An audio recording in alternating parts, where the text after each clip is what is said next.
it's about? A documentary about Domino's Pizza? Qualification for entry into the Sundance Short Film Competition? The amount of time I can handle watching Aziz Ansari perform? Incorrect. 30 minutes or less is really a day-in-the-life movie about a pizza delivery guy. What's that you say? Not too exciting? Well, hold your wad there, Clark. Because on this day, our pizza boy is kidnapped by hoodlums, has a bomb vest strapped to his chest, and is forced into robbing a bank. It's enough to make you want to quit the business and go start Facebook. Yes, high concept, the movie, has everything you want in a summer film. Drug use, blowjobs, explosions. In fact, if 30 minutes or less doesn't deliver, I'm gone in 60 seconds. Hey, we're reviewing Final Destination, not The Final Countdown. Another Final Destination movie? Mm-hmm. You think after 4 movies they haven't reached their final destination yet? It's like flying from LA to New York on Southwest. Takes a while. Final Destination 5 is the 5th in the Final Destination film series. But you don't need me to tell you that. What you may not know is that this is the franchise in which teens escape a deadly accident only to later discover that death is hunting them down one by one. Because in horror movies, death is always more entertaining one by one than en masse.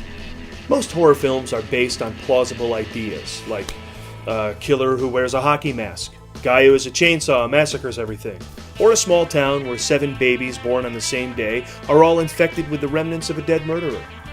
You know, everyday stuff.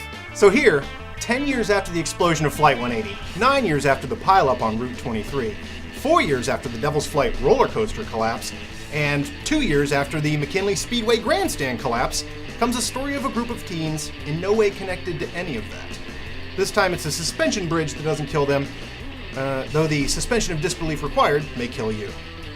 But there's something even more shocking in this trailer. And then one by one, death comes for them all.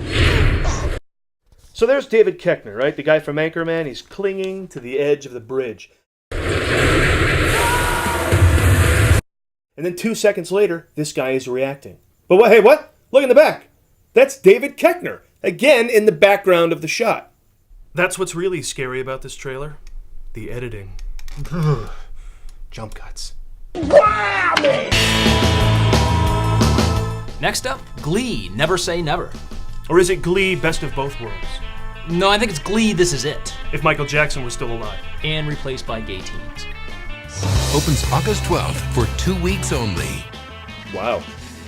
I've never heard a film announce its release date and expiration date at the same time. As with the TV show Glee, this documentary captures what it's like to sing in a real high school glee club, complete with costumes, glitter, and of course auto-tune. You know, I say 3D is auto-tune for movies. This movie has 3D and auto-tune, so it's like a riddle wrapped in an enigma inside of a joke that's eating itself. Why do TV shows today always get their own concert movie? When I was a kid, we didn't have a Herman's Head in concert. There was no Parker Lewis Can't Lose in 3D. And I don't recall a Dear John. That was it. What is the TV show about the other things students do in high school? Not those things, but legally sanctioned after-school activities. Where's a TV show called Ski? Or Third Rock from the Fun, about the geology club. Or how about Faulty Towers, the wacky misadventures of a group involved in architecture and drafting.